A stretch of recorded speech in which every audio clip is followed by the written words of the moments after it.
Iron Man, issue number 1. That's right, folks. We have a new relaunch because the last Iron Man book was attached to, the X-Men stuff because he was married to Emma Frost or something. I don't know. I wasn't reading it.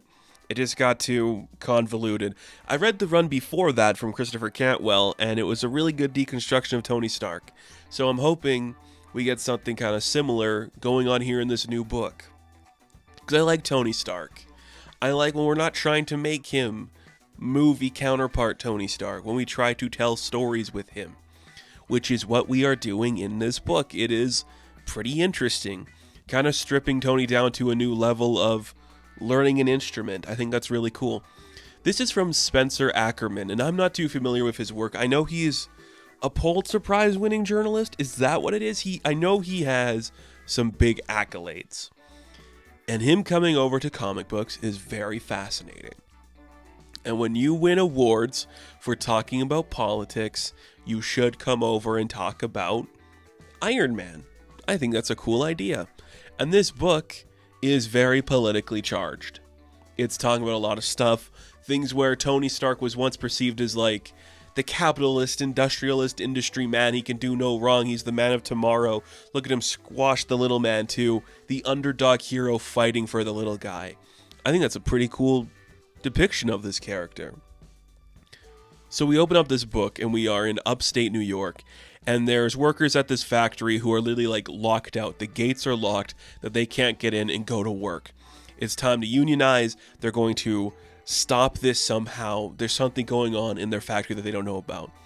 One of the guys who's kind of spearheading this argument thinks it's all about Tony Stark. But the guards that are out there are like, nah, man, something else is going on. And they turn into big rage monsters. We realize what those are later. But they start to attack the civilians, and it's not looking good for our guys.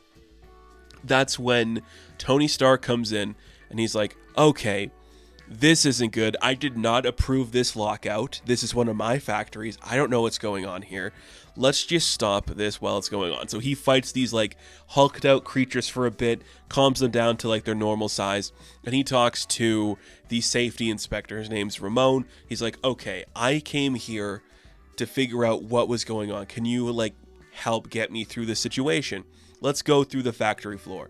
So as we head into the factory floor, we see that this is one of the facilities that was building the Iron Man Sentinels, the mutant hunting Sentinels from all the stuff going on in Duggan's run.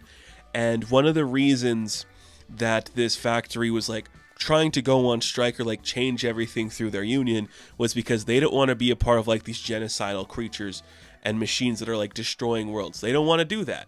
They don't want to be a part of that. And Tony's like, you know what? That's fair. I had a lot of stuff happen with my company. It went to some very bad directions, and I support your decisions. So if you want to change tactics here, if you don't want to build weapons or genocidal robots, I'm for that. If you want to unionize and you want to strike, if you want to go on that, we'll recognize your union. We'll do everything for you. We will help figure out what this is going to be. So this guy's like, I appreciate that, Tony. We'll get that all sorted out. I like that. So they shake on it, just essentially saying all right, we're going to stop building robots here that are going to kill people, and we're going to figure out a new plan. So Tony blasts away just to head out of the area, and he loses power in his suit and he collapses back into the factory, landing on the shells that he was building for his bullets, and he winds up in the hospital. And he's like, I don't know what happened there. I don't feel well. I was in the hospital longer than I thought, which means I'm getting older because I can't get back to what I used to be. And we just see him going through physio, getting back on his feet, just the idea of Iron Man becoming something different again. He's breaking it down to a very neurological level. He's looking at all the suits being something happened to them. I want to break down the armor's ideas, and we're gonna update them in some different capacities. Maybe I should do an extremis neural link again. Probably not a good idea. I'm not going to do that. So he decides he's not going to be a part of that. He also realizes that's early in the morning and he has a board meeting to go to because he is back on the board for Stark Industries. So he has to fly there. Well, he's still broken. He winds up in the boardroom and he's like, all right, sorry about me getting here looking like this. Can we figure out what's going on? And let's talk about plans to make Stark Industries better. He pitches an idea he has which is called Stark Booking. It's basically like an online betting thing, but for superhero fights. And that's when he realized, oh, he walked into something that he probably wasn't supposed to. Stark Unlimited has made a deal, and they have signed off to like partner with Roxxon through somebody called Dr. Rappaccini. I believe that's a character from some other book. If I know they are, because Tony's like, that's an AIM scientist. Yeah, so AIM and Roxxon took advantage of like Stark getting his company back and like having him like freezed out in a hospital so they could like pitch to the board of directors and literally like become the highest bidder to get like the biggest stake in the company. And that's like selling weapons. So they're going to manufacture weapons still. Tony's like, you gotta be shitting me. That cannot be legal. But it is. The board voted on it because they're all about the bottom dollar, you see. You see, this is how easy it is to flip the Tony character. You just have the people he's working for with his board of directors and the people that are buying into his company being like, let's make weapons. And he's like, no, I don't want to make weapons. It's that easy. It works well. For that union that was building in upstate New York, I guess we'll see how that goes. It's probably going to come back up in another book. But Tony's pissed off about that. Nothing's going good for him. So he is just freaking out in the laboratory, trying to get like a sense of what's going on in his life again. Nothing is really going well. He just got his company back and he lost it again. So he's just like scrolling through social media. He's watching like clips and videos of people seeing him fall when he fell in like the factory, and they're just like calling him out. And like he's getting into an argument with like at Flying Tiger, which we know is a character. We'll get back to that in a minute here. So Tony like calls him out, and then suddenly there's like an explosion that he sees somewhere downtown. So he goes to check it out, and he's like, it's kind of weird that there's no other superheroes here to check this out. Like, you'd think Daredevil would be here before I would. But he like puts out the fire in this laundromat, and then suddenly he's attacked by two tiger-themed villains, Flying Tiger and Tiger Shark. And Tony's like, I kind of think Tiger Shark is more like a shark. He's like, yeah, that's what I thought too. But they just start to fight Tony. And they lose because they are intentionally supposed to lose. That's what the boss says. We take a punch, we take a punch. We're just trying to get money. They're like live streaming the fight. It's just a way for them to make money or whatever. It's kind of awesome. Like, we're hitting all the beats for a guy like Tony. Public image, losing his company, building weapons. Like, these are the things that matter to him. And I like that we're just getting them out there really quick, fast, and loose. It's really fun. I dig it a lot. So Tony starts flying back to his warehouse or whatever, just to like figure out what to do. And then he's attacked by those goons again, the berserker guys that were working in like the factory that had it locked up. He gets attacked by them, easily defeats them yet again. And that is when we were introduced to the mastermind behind this whole operation, Justine Hammer. She is back from the dead, supposedly. Maybe she was never dead, who knows? But she's like to Tony, hey, that's the future, man. I'm working with Roxxon. They're working with AIM.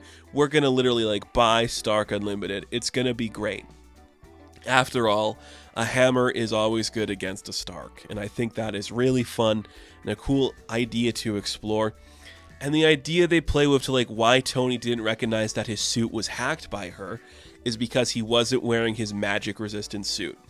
And the idea that Justine brings up in this book is, well, magic's a whole other area to explore. So she like turns into a big ironmonger and they have like a big ironmonger fight. And it's kind of interesting, but because she hacked into his armor magically, she can just like tell him to drop. So he falls from the sky again. He crashes down and she's like, it's that easy, Tony. See how easy it is to use magic against your tech? It's easy. You should really counter that somehow. Anyways, I'm going to go take over your company. That's how easy it is to do that. I even have one of your old Avengers allies working with me, which makes me go, ooh, who is that going to be? I wonder. Now, there is a distinct absence of any supporting cast in this book. You know, we haven't had them for a while. I wonder who's going to show up. I wonder what that's going to look like. But she just leaves Tony there. His suit's like smoking and he's broken. She's like, I'll see you at the board meeting. Goodbye. And leaves him. So he's like, all right, I spent way longer in the hospital than I wanted to. I am not doing good. I'm literally destroying like Stark's legacy. That cannot be acceptable. I have to fix that. So I'm going to do something I haven't done for a while, and that's study something different. I don't want this to be another armor war. I'm not going to do that kind of thing. I'm going to fight magic with magic. So Tony's starting the Stark-Roxxon War, which is just him building a magic suit with like gizmos and gadgets that protect him from magic or something. I don't know. Hey, it's freaking cool. Like, it looks great. It's well handled. I dig it. This is a very different direction for this character and for this book that I think was needed. And it's interesting to see what we're going to do here. I like this interpretation of Tony. I like the art for Tony in this book too. He does not look heroic.